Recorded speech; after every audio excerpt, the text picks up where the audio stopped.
A mature philosophy of life originates in a natural thoughtfulness. To live without thinking is to fail in the proper use of the powers and faculties with which we have been endowed. To think without applying our thoughts to the conduct of our affairs is to substitute mere intellectualism for intelligence. It is seldom possible to perfect a personal philosophy without study, through which we become familiar with the deepest and noblest convictions of mankind. We must also call upon daily experience, by which we can convince ourselves of the reality and integrity of certain basic principles, ever present and forever true. Beyond both study and experience are the internal faculties of the soul, and these must bestow final certitude upon our convictions.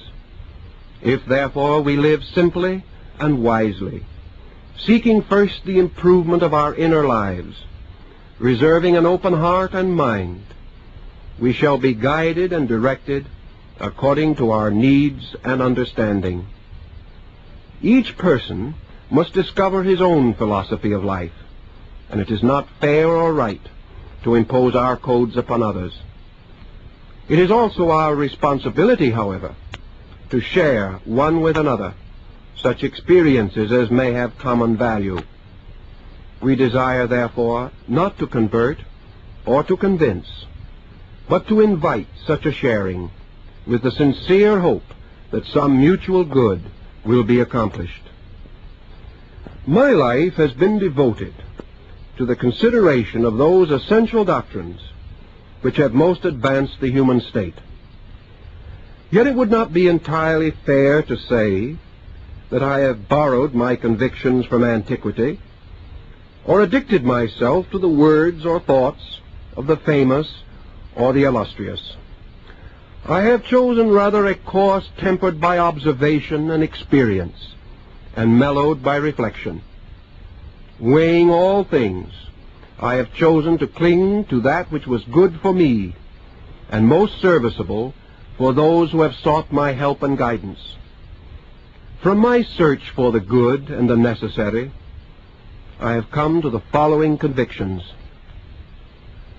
I believe in one supreme and absolute power at the source of life, the cause of all living, and that this ineffable principle may justly and truthfully be named the One and the Good.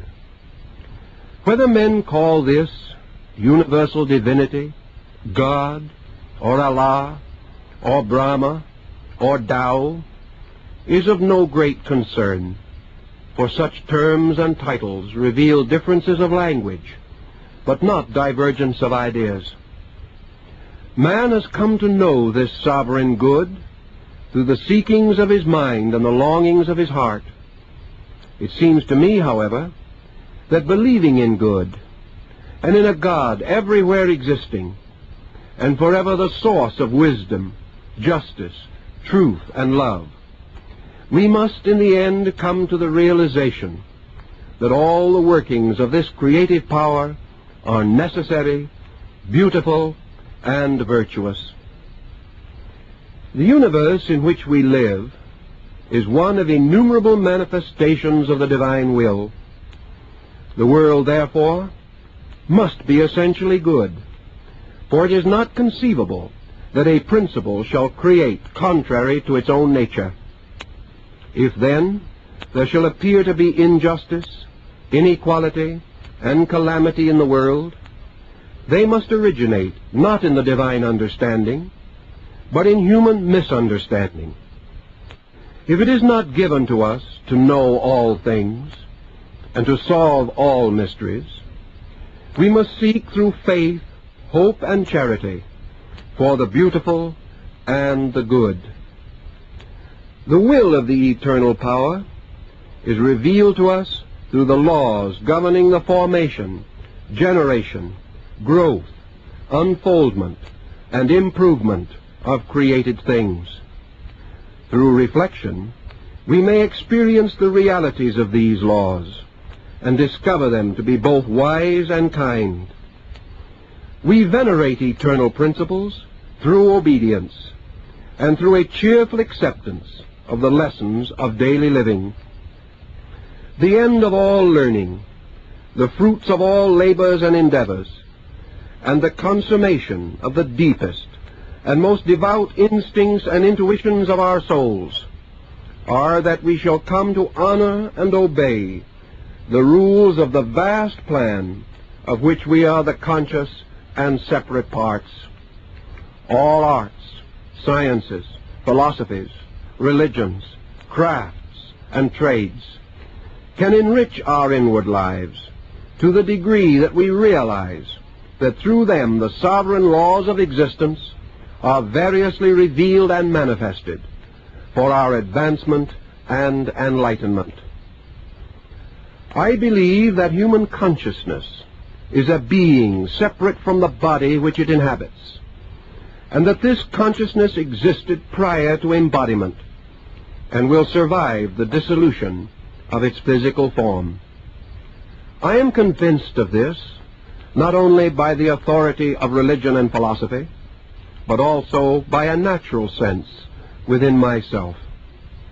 This belief is reasonably sustained by the circumstances of living. It is difficult to rationally maintain that man is born, suffers, and dies without reason or purpose, nor is it conceivable that experience, knowledge, and understanding, which are obviously and undeniably the richer fruits of living, should cease and be utterly dissolved by the phenomenon of death. Neither can I accept the doctrine of an eternal judgment with everlasting rewards and punishments, meted out at the end of one frail and imperfect span of years in this world. In the economy of nature, and in the benevolence of an abiding providence, all creatures possessing within them the life of the Creator must have an eternal continuance of themselves or in universal being. Life as we know it must therefore be an episode in a larger existence. For this and other reasons, I believe in the doctrine of rebirth as a pattern of life most honorable for man, most suitable to things known and seen, and best calculated to reveal the eternal goodness of the sovereign being. I am willing to accept the challenge of growth, to believe that I have lived before and will live again. My present state is the sum of my previous existences, and I am endowed with the powers and potentials of improvement by which I may advance my destiny according to my deserts and merits. I seek neither to be forgiven for my mistakes nor applauded for my attainments, but take my refuge in a law of eternal good which gives me the right to work out my salvation with diligence. I do not believe in a principle of evil, for I cannot reconcile such a doctrine with the eternal good which rules the universe with an absolute power. Yet I must explain, to the satisfaction of my own conscience, those appearances of evil which surround me. By experience and observation, I have satisfied myself that evil is another name for ignorance. Through ignorance, man becomes selfish, critical, and destructive. And from these abuses and misuses of his divine and natural resources, he causes corruption and discord in the way of life which he has fashioned. When man violates natural law or disobeys the code of his own kind, he brings upon himself certain retributions which appear to him to be unreasonable punishment.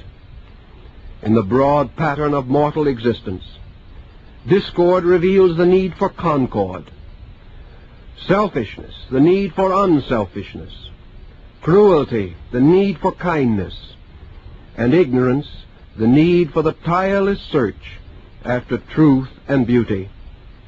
Thus what we call evil is a servant of good, for it causes us in the end to depart from error and cling to reality. I believe in the inalienable right of every man and woman to worship his God and to seek truth according to the instincts and inclinations of his own heart and mind. Careful study has convinced me that all the great religions of the world, past and present, teach the same essential code of conduct. They all believe in the existence of a sovereign power or being. They teach in one way or another the immortality of the soul, and they affirm the ultimate victory of good over evil, light over darkness, truth over error. It seems to me that as the earth has many climates suitable for the development of living creatures, so faith may have many names, but named or nameless, comforts and inspires those of sincere spirit who seek the consolation of devout belief. I would therefore never seek to convert a man from his faith or to another, but rather would help him in any way that I can to find the richness and fullness of his own religion. In time he will realize that as one light can be manifested through many colors, so one truth can be sought and found through the several colors of sincere believing. It may happen, however, that different religions have advanced and specialized certain parts, tenets, and doctrines of the one and eternal religion. Therefore it seems to me that through the study of comparative religion we come nearer to the complete truth, which is the one and eternal faith. Conflict between beliefs, therefore, confuses and obscures man's natural instinct to worship the supreme good. For the same reason, I believe that all races and creatures are parts of one plan, and should not be regarded as in any way separate or distinct from that plan. All men, regardless of their races or nations, their colors or conditions, share one life, exist in one world, and are the children of one creating power. Therefore I shall measure a man not by his complexion, but by his works, and will decline to hold any attitude which disparages him because of circumstances arising from birth or social estate. I am assured by my own conscience that if I cannot find the good in myself and in my fellow man, I shall in no way discover it in space or beyond the stars. I sincerely believe that I have been endowed with faculties, powers, and perceptions, for the use of which I am morally responsible. It is my duty to myself, to my world, and to the eternal power by and in which I exist, to govern my temper, subdue my appetites, refine my emotions, inform my mind, and increase my understanding. Failure to advance these causes must leave me a victim to my own intemperances and expose me to the just censure of my associates. Because I am a conscious being, and not required to follow the immediate instincts and impulses of my disposition, I can be kind, just, gentle, forgiving, compassionate, and self-sacrificing, even under the most trying and difficult circumstances. Both by observation and experience, and by the testimony of the ages, I inwardly know right from wrong, and good from bad.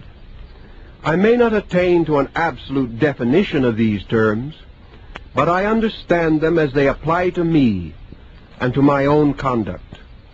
I cannot, therefore, claim to be wise, virtuous, or devout, unless by my actions I sustain such pretensions. It seems to me that the purposes of philosophy and psychology are to guide me in the moderation of my conduct. They teach me to be strong in the works of good, because they have brought me an understanding of the good. Philosophy is not merely a branch of learning, it is a way of life. Unless I practice that way, I have no part in philosophy, or in true science, or in pure religion, for they all teach the same. I therefore shall judge that man to be good, to be wise, and to be devout, who according to his own abilities and limitations is striving to live well, and to bring his own thoughts and emotions under the control of enlightened understanding. Words without works are dead, and a beautiful belief that does not lead to gentleness of spirit is fruitless. It may well be that we shall all fall short, but we shall count that man a hero who does his best, for we know that his sincere effort will be rewarded with greater insight. I believe it to be right and proper to venerate the good, as it is revealed through those who have served it lovingly and well. Therefore I respect and admire the great philosophers, spiritual leaders, sages, and saints who have gone before. I do not worship them, nor do I desire to copy any one of them, for I believe that each has his own destiny, which must be unfolded and perfected. If we should respect our parents, who are the sources of our being, should we not also respect the wise, who are the sources of our well-being? I am therefore grateful that good men and women have lived, and I gladly bestow upon them the recognition and appreciation which were denied to most of them while they lived. I believe that we may outgrow our teacher, but never our duty to remember him with gratitude. I find a great consolation in the realization that these good and great leaders were mortals like ourselves, with shortcomings like our own. For by these facts and signs, I realize that it is possible for an imperfect man to be so dedicated to truth that he may serve others and contribute to the dissemination of eternal realities. I believe that it is just and proper that we should take full advantage of all new discoveries in every branch of learning. I cannot condemn science or education or modern philosophy because of their shortcomings. I know that they must be served by imperfect mortals who, like myself, are seeking to grow and to explore the mysteries of life, time, and space. I feel it to be unwise to criticize or condemn, lest I cause others to copy my attitudes or to feel that they are justified in agreeing with me. I have learned from experience that constructive words, kindly appreciation, and a full recognition of good intentions contribute more to the growth of others than fault-finding and disparagement. I am inclined, therefore, to be silent if I cannot commend. A good life must have communion with the inner parts of itself. It is right and proper that we should cultivate quietude and set aside some part of our time to gentle reflection. I believe that the eternal being within us makes known its purposes most immediately and fully through the peaceful heart and the quiet mind. It is therefore of the greatest utility to experience the presence of the eternal good as a benediction upon the spirit, inclining us naturally to peace of soul. There can be no peace without faith, for through faith alone do we discover the truth and reality of peace. I believe that the philosopher should be a law-abiding citizen, should keep the statutes of the nation and community in which he lives, and if he be unable to so accept and acknowledge, he should depart to some other region more suitable to his inclinations. Advancement in learning causes us to wonder about the goodness of things and to appreciate growth and progress. This does not mean, however, that we are unmindful of faults and failings. It is better to be inspired to correct a condition than to allow ourselves to become mere critics. As we cultivate integrity in ourselves, we strengthen and enrich society, thus gradually making possible all reasonable reforms.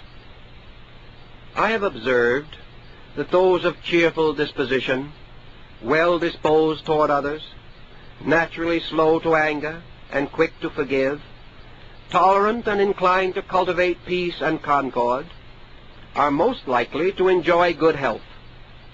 Happiness and security must be earned by conduct, and are reserved for those who merit such rewards. Thus it seems that the laws of the universe assert themselves and make known the divine plan for man.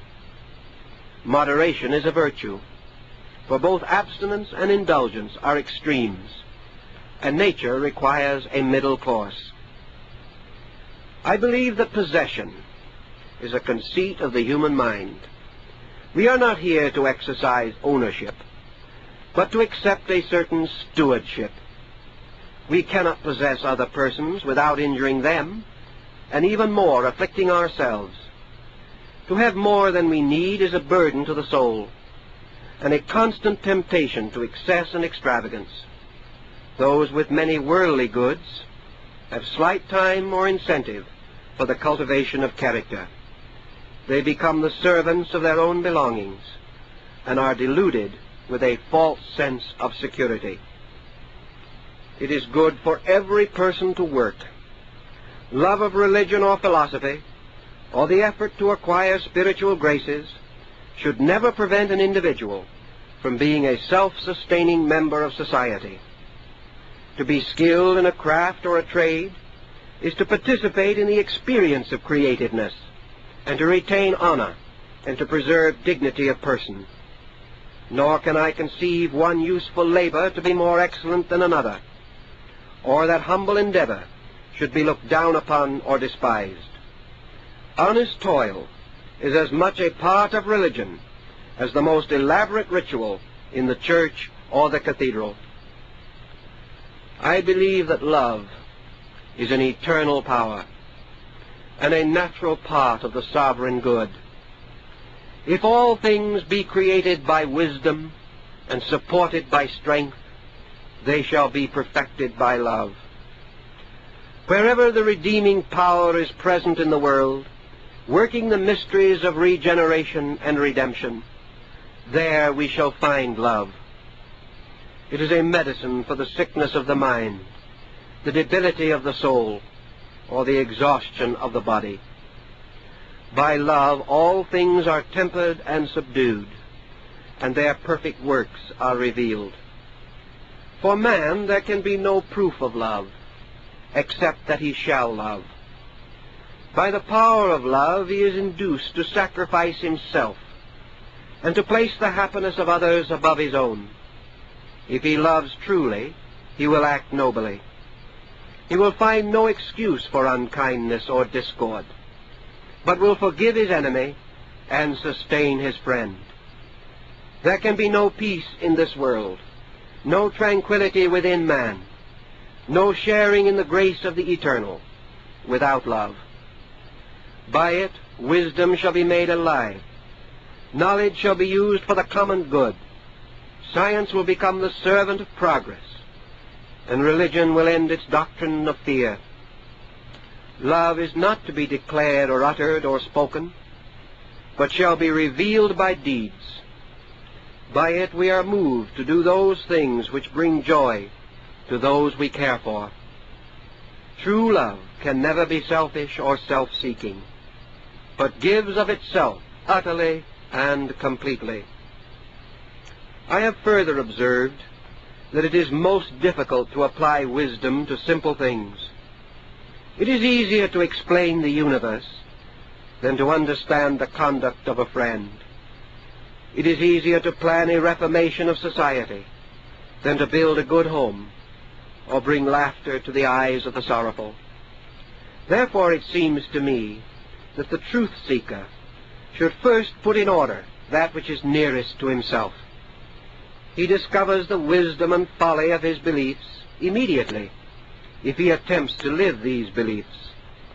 If, however, he shall ignore his own life and seek larger fields of endeavor, he may live for many years addicted to false doctrines without the truth being evident to him.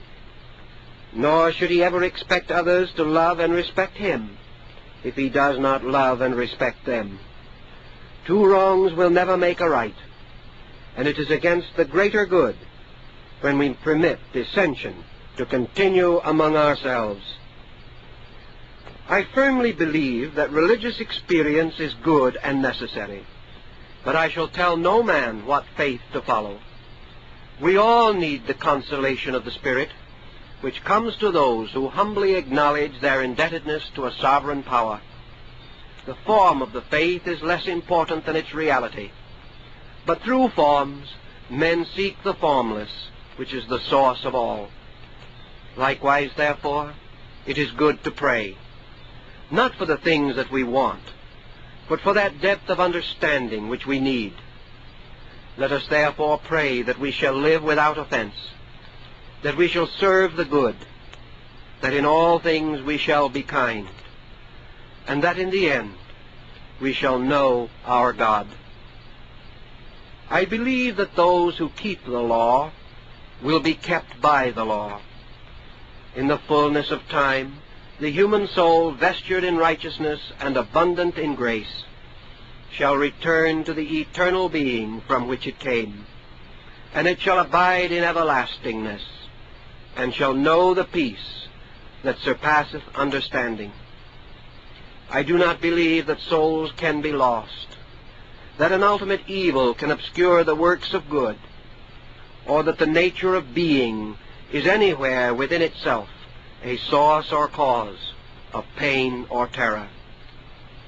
It also seems to me that the world in which we live, with all its creatures and parts, is a growing and unfolding being, and that in the fullness of time the grace within man shall so shine from him that he can build a beautiful society in which he can live peacefully, happily, and harmoniously.